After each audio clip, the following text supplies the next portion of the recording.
Chers auditeurs, Dear listeners, bonjour. welcome in Comme d'Archi Podcast Season 3 Saison 3, dans le monde fascinant des architectes. and in the architectural projects. Je suis Anne-Charlotte Deponte, passionnée d'architecture et docteur des universités en histoire de l'archi. I am one of the spokespersons of Anne-Charlotte, who is a PhD in architecture history. Merci Thank you d'être avec moi aujourd'hui. to be with us today. Et And maintenant, now, lundi en français, place au talent. and Wednesday, let's talk projects. In English, of course. Bienvenue dans Comme d'Archi. Chers auditeurs, ravis de vous retrouver aujourd'hui en compagnie de l'agence InFabric. Désormais, sur YouTube et SoundCloud, vous aurez les premières minutes de votre émission. Retrouvez l'intégralité de nos épisodes sur Apple Podcasts, Acast, Deezer, Spotify. Bonjour Anita Barthélémy-Péboc, c'est bien comme ça que l'on prononce. C'est exact. Et Fabien Barthélémy, C'est aussi comme ça. bienvenue dans Comme d'Archi. Vous êtes architecte et fondateur en 2016 de l'agence InFabric, donc c'est quand même relativement récent. Une jeune agence franco-autrichienne. Anita, vous avez travaillé pour Jean Nouvel longtemps. Et Fabien, vous avez travaillé chez Schex et Morel longtemps aussi ou... Oui, un certain nombre d'années aussi, oui. Ouais.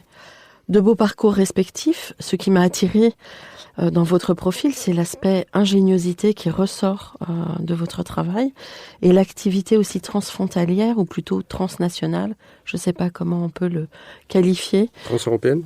Transeuropéenne. Vous venez de gagner avec l'agence Chartier d'Alix un projet de collège à Essen, en Allemagne, dont vous allez nous reparler. Bon, on va commencer par vos parcours respectifs. Quelle a été votre jeunesse pour chacun de vous? Où s'est ancrée votre envie d'architecture et quelles ont été vos études? Parce que vous n'avez pas tout à fait la même culture du coup européenne, mais il y a des nuances.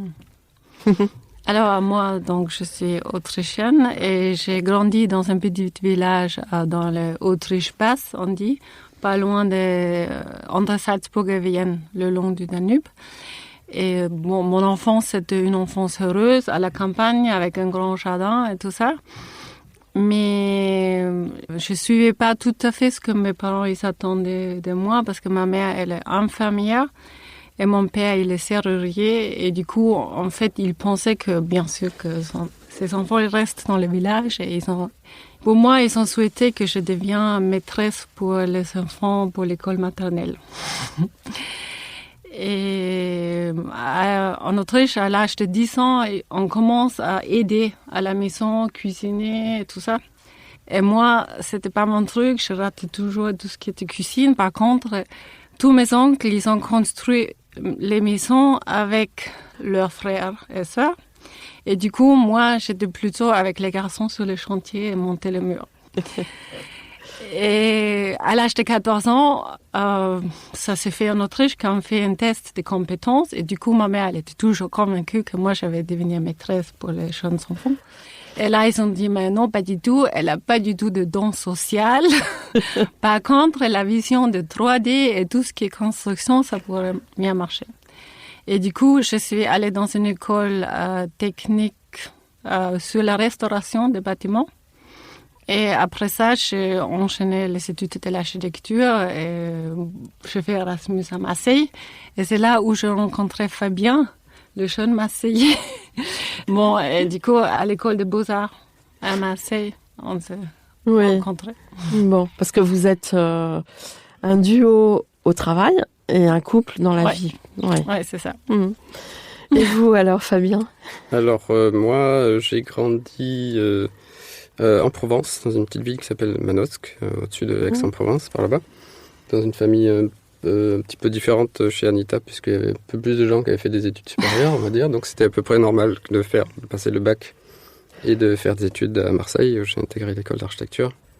Oui. Et puis assez rapidement, j'étais pas mal attiré par les échanges internationaux. Donc j'étais parti faire Erasmus, donc avant de rencontrer Anita à Manchester. Et j'avais aussi fait un stage aux Pays-Bas. Donc il y avait déjà ce milieu un peu international dans lequel on vivait. Retrouvez l'intégralité de cet épisode sur Apple Podcast, Acast, Deezer, Spotify.